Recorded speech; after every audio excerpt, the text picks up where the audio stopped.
이제 2020년을 정리하는 당회가 얼마 남지 않았습니다. 당회에서 가장 중요하게 처리할 일은 교인의 명부를 정리하고 임원을 선출하는 일입니다.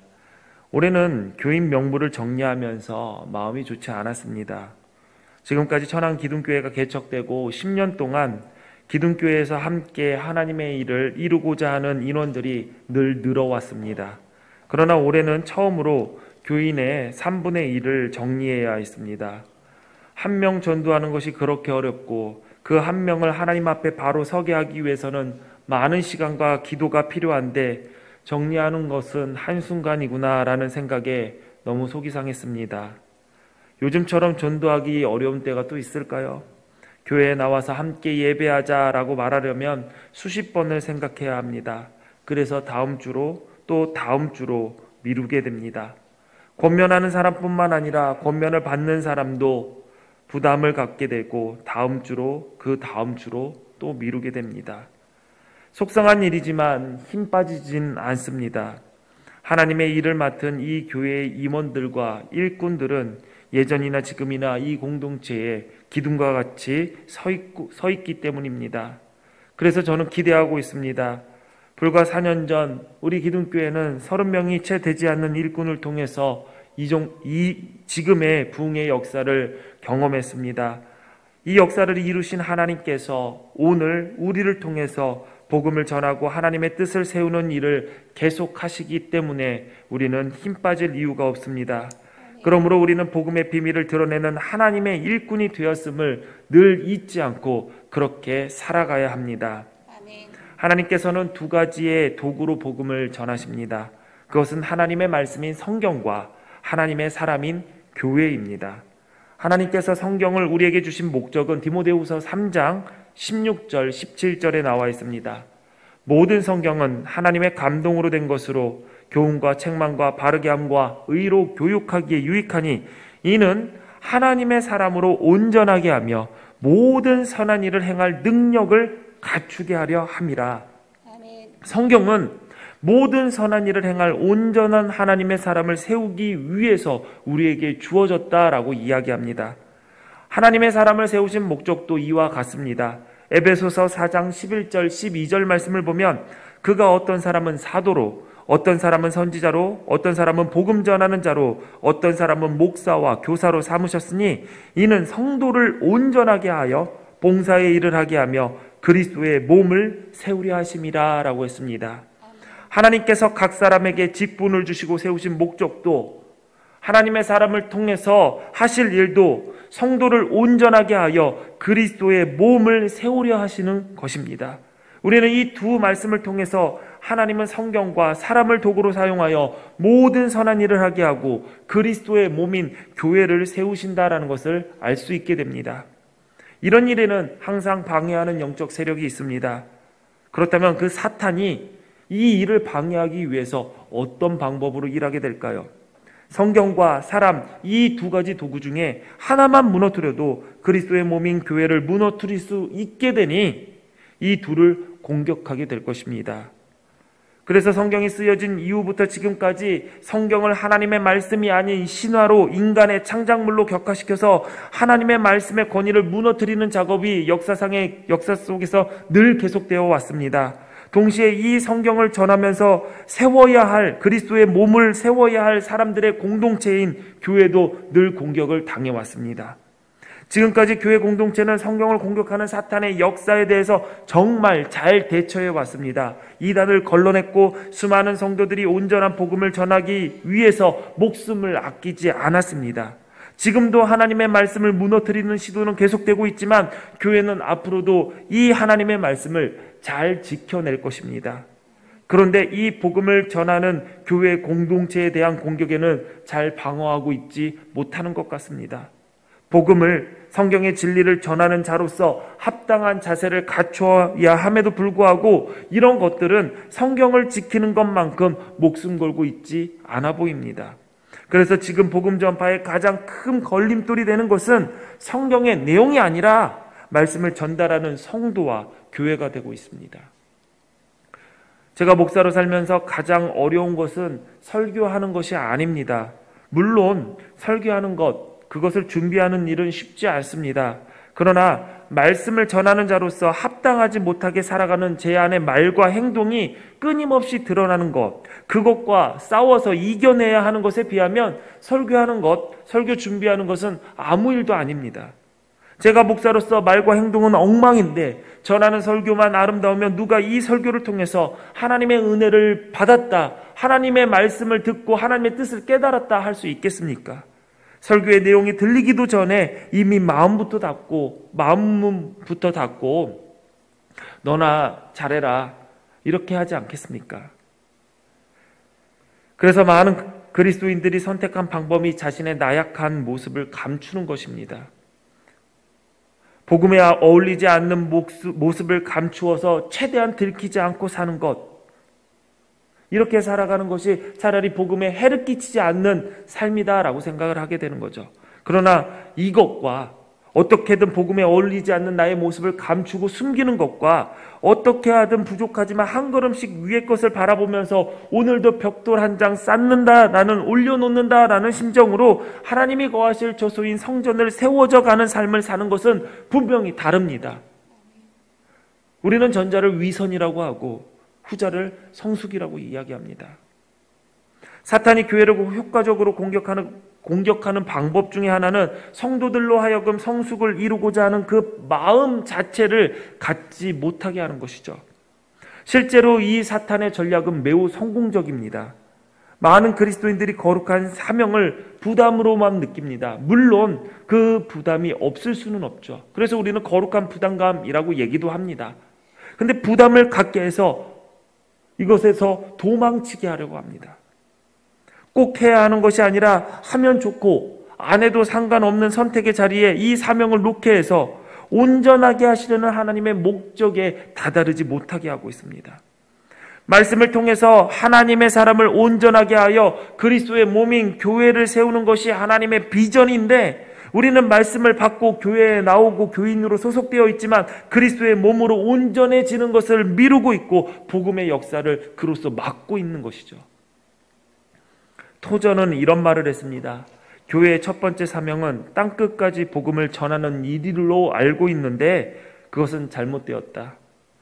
그 복음을 전할 만큼 교회가 영적으로 되어 있는가가 첫 번째 중요한 일이다.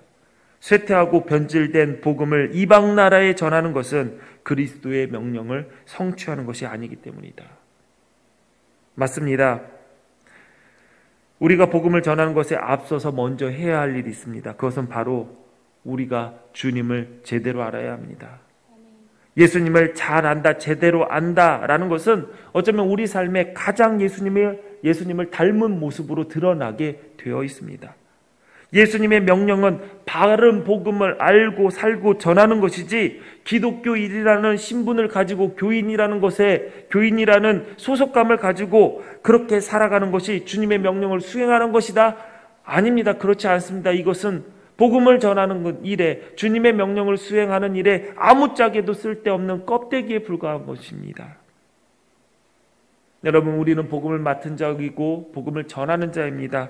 전하는 자에게 기본은 전할 내용물이 있어야 합니다. 복음이 전파되지 않는 것은 우리 안에 내용물이 없기 때문이죠.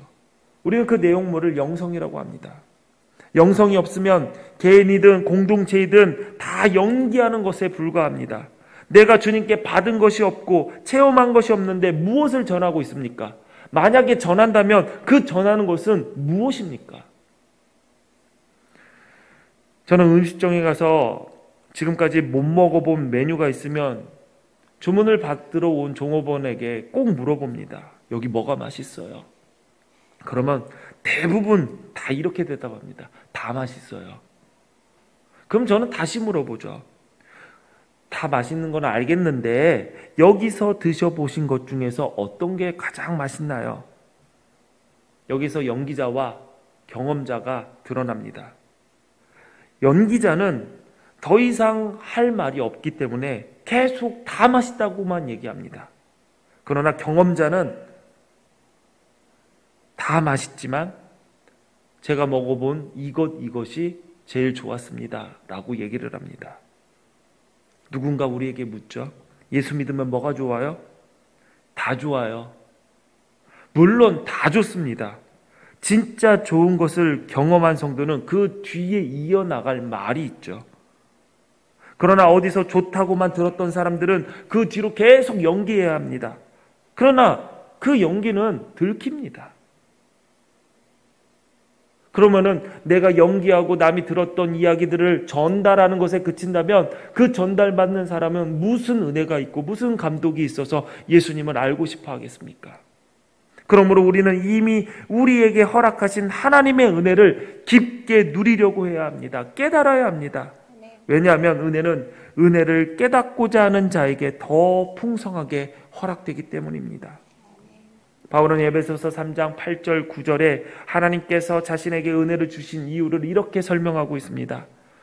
모든 성도 중에 지극히 작은 자보다 더 작은 나에게 이 은혜를 주신 것은 측량할 수 없는 그리스도의 풍성함을 이방인에게 전하게 하시고 영원부터 만물을 창조하신 하나님 속에 감추어졌던 비밀의 경륜이 어떠한 것을 드러내게 하려 하심이라. 바울이 부활하신 예수님을 만나는 은혜를 경험했습니다. 그리고 그 은혜를 깊게 누리려고 하다 보니 나에게 은혜를 주신 것이 개인의 만족을 위해서가 아니라 이방인들에게 그리스도의 풍성함을 알게 하시고 그들에게 하나님의 뜻의 비밀을 전할 사명 때문에 그 은혜를 주셨구나. 바울은 이것을 알게 됩니다. 신앙생활에는 처음에 은혜 받은 것이 너무나도 기쁘고 감사합니다. 그래서 더 은혜 받고 싶어 합니다. 이렇게 신앙생활은 시작합니다. 그러나 성숙의 단계에 들어가면 나에게 이렇게 크신 은혜, 풍성함을 허락하신 하나님의 목적이 어떤 것인지 알게 됩니다. 우리 모두 은혜 받고 싶어 합니다. 많이 받고 싶어 합니다. 그리고 은혜 받았다고 기뻐하고 감사해야 합니다. 그러나 여기서 끝나는 것이 아니라 은혜 주신 하나님의 목적, 나에게 이 은혜를 허락하신 하나님의 이유를 우리는 알아내야 합니다. 대부분의 경우 성인이 되면 운전면허를 땁니다. 저도 일종 보통 운전면허뿐만 아니라 대형버스를 운전할 수 있는 면허도 가지고 있습니다. 면허시험장에 가면 합격입니다 라는 안내 음성에 기뻐 뛰며 시험 차량에서 나오는 사람들을 볼 수 있습니다. 왜 기뻐할까요? 운전면허증을 발급받아서 기쁜 걸까요? 그렇지 않습니다. 이제 운전할 수 있는 자격을 얻게 되고 그 뒤의 일들로 인해서 기뻐하는 것이죠. 면허를 따는 목적은 면허증을 갖기 위해서가 아닙니다. 운전하기 위해서입니다. 이건 당연한 이야기죠. 운전면허를 땄으면 그 다음에 운전할 계획을 짜야 합니다. 차량은 어떤 차량으로 고를까? 어떻게 연수를 받고 운전 실력을 키울까? 어떻게 하면 자신감을 가지고 안전하게 운전할 수 있을까? 그 다음 단계로 나가야 됩니다. 그 다음 단계는 또 뭡니까? 이 차를 가지고 누구랑 같이 여행을 다니까? 어떻게 내가 어느 곳을 갈까? 계속 면허를 통해서 내가 운전면허를 딴 거 이후의 일들이 계속 이어지게 되죠. 모든 일들은 그렇습니다. 저희 어머니가 꽤 오래전에 운전면허를 땄습니다. 운전학원을 열심히 다니셨고 열심히 배우셨습니다. 따로 강사에게 개인 레슨까지 받아가면서 시험을 준비하셔서 결국 저희 어머니는 100점으로 운전면허를 따셨습니다. 그날 가족들 모두 활짝 웃으며 저녁에 면허를 딴 어머니를 축하했던 기억이 납니다. 어머니가 면허를 따시고 한참을 지난 어느 날 본인이 10년 동안 무사고여서 녹색 면허로 바뀌었다 하시며 새로 발급받은 녹색 띠가 있는 면허증을 보여주셨습니다. 예전에는 일반 면허는 노란색 띠가 있었어요. 그리고 10년 무사고 운전자에게는 녹색 띠가 있는 면허증으로 바꾸어줬습니다. 왜 다들 모른 척 하세요?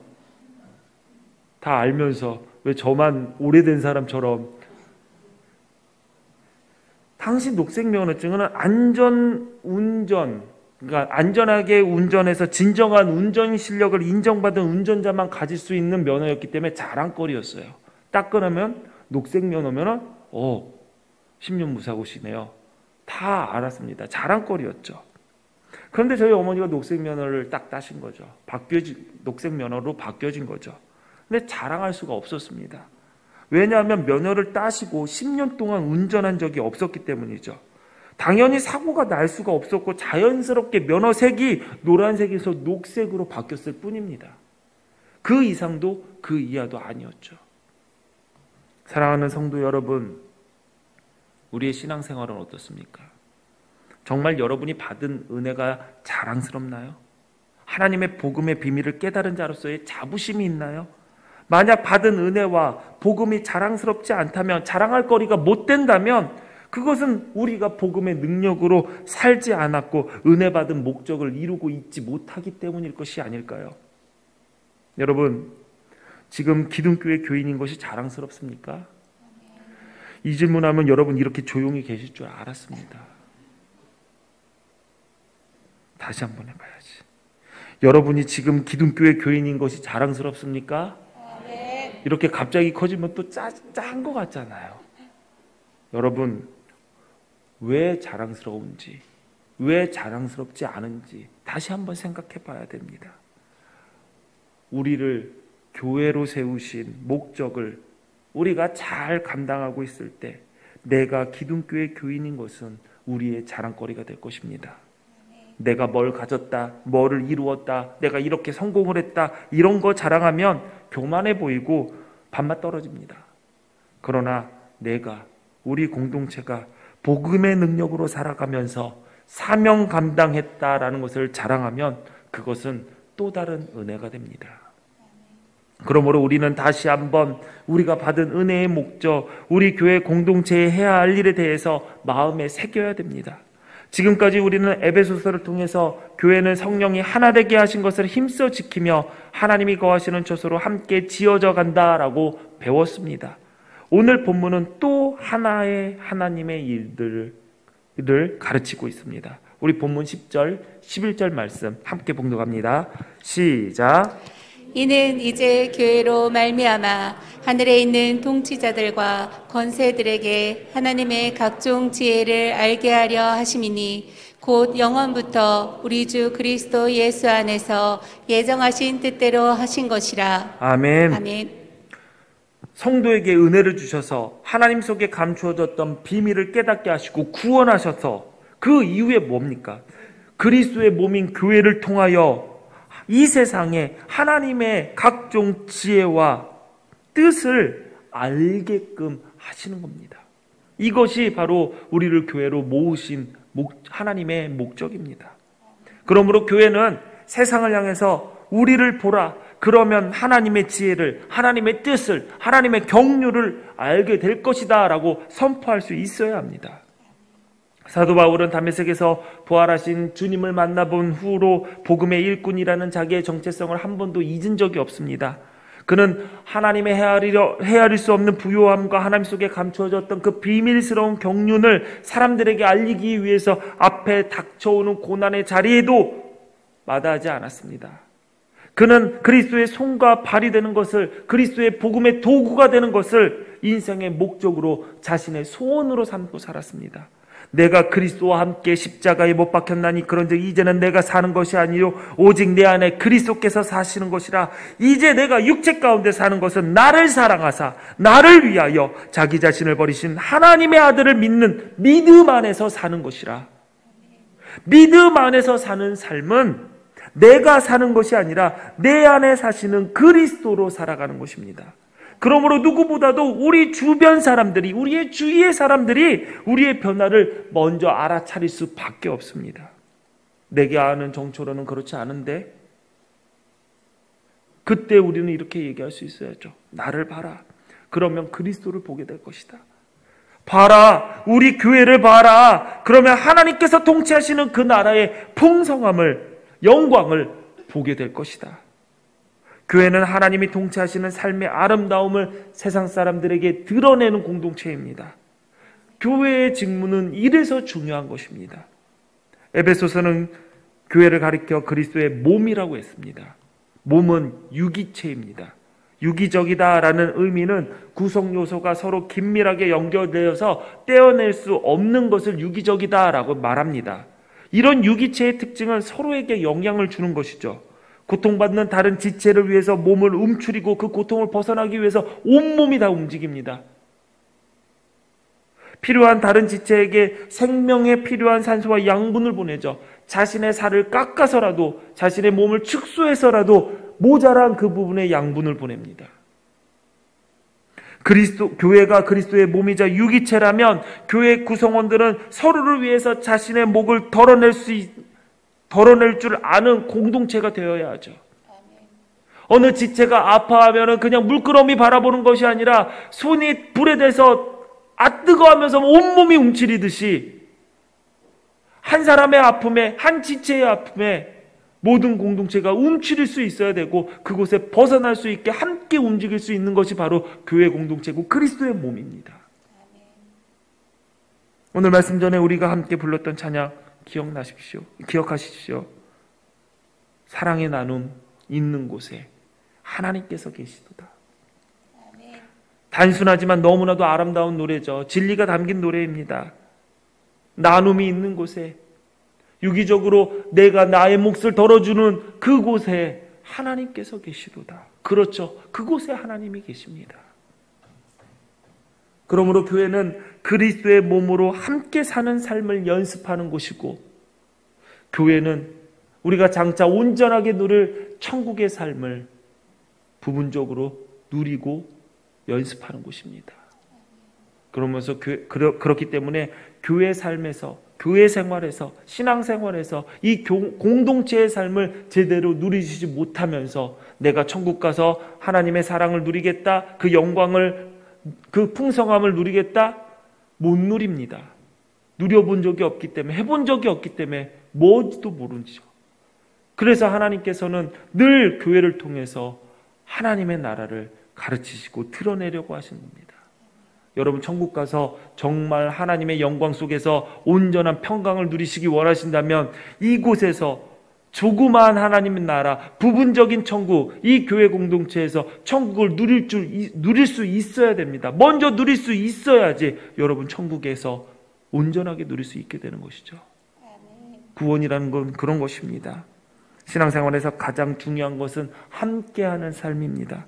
공동체는 삶을 함께 나눌 때 든든하게 서갑니다. 교회의 핵심은 바로 사랑으로 삶을 나누는 이들을 통해서 하나님의 나라를 성취해 가는 것이죠. 바울은 하나님의 나라에 대해서 이렇게 이야기했습니다. 하나님의 나라는 먹는 것과 마시는 것이 아니요 오직 성령 안에 있는 의와 평강과 희락이라. 이로써 그리스도를 섬기는 자는 하나님을 기쁘시게 하며 사람에게도 칭찬을 받느니라. 천국은 내 욕심을 누리고 내 소원을 이루는 곳이 아닙니다. 잘 먹고 잘 살고 많이 먹고 많이 마셔서 행복해지는 것, 풍성함을 누리는 것이 아니라 오직 성령 안에 있는 의와 평강과 희락을 누리고 이루면서 그리스도를 섬기는 자, 이 자가 하나님을 기쁘시게 하고 사람에게도 칭찬을 받는다라고 성경은 이야기하고 있습니다. 그러므로 교회는 사랑과 평화가 추상이나 관념이 아니라 구체화시키는 곳이 되어야 합니다. 하나님은 우리를 통해서 하나님의 지혜를 이 땅에 드러내기를 원하십니다. 그러므로 믿음으로 살기 위해서는 나태하고 안일한 삶으로부터 자꾸만 벗어나려는 도전이, 시도가 있어야 됩니다. 대부분의 사람들은 익숙한 세계에 머물러 있는 것을 편안하게 느낍니다. 그래서 도전을 두려워하고 새로운 삶을 향해 나아갈 용기를 얻지 못하게 됩니다. 하나님은 우리에게 그러한 거짓된 평안함에서 뛰쳐나오라고 말씀하고 계십니다. 그리고 그리스도의 몸으로, 교회로 들어와 사명을 감당하라라고 말씀하십니다. 하나님의 나라를 위해서 살려는 이들 외롭지 않습니다. 세상이 아무리 어지러워도 하나님은 늘 남은 자들을 남겨두십니다. 이세벨에게 쫓기던 엘리야가 호렙산 동굴에서 하나님과 만났습니다.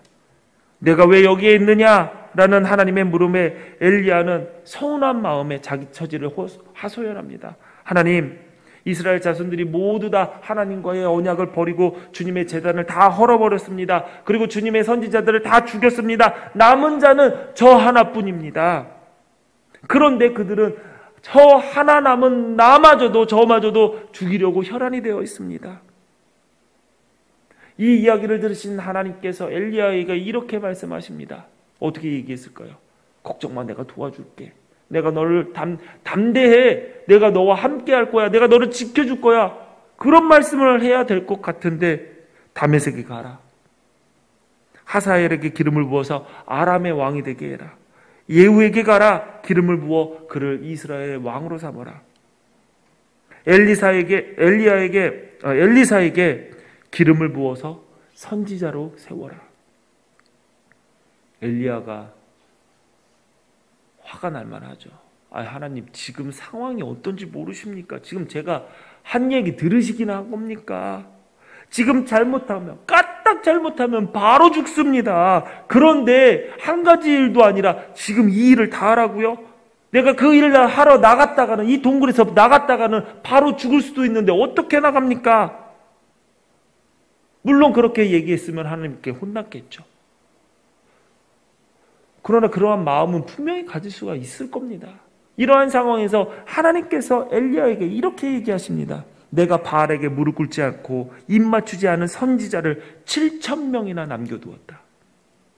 이 세상에 나밖에 남지 않았구나, 나 혼자구나, 나 혼자 이렇게 발버둥 치는구나 라고 생각하지만 하나님께서는 7,000명이나 엘리사 곁에 두었던, 동역자로 두었던 하나님께서 오늘날 우리에게도 수많은 허다한 믿음의 동역자들을 남겨두셨다는 사실을 우리는 잊지 말아야 합니다.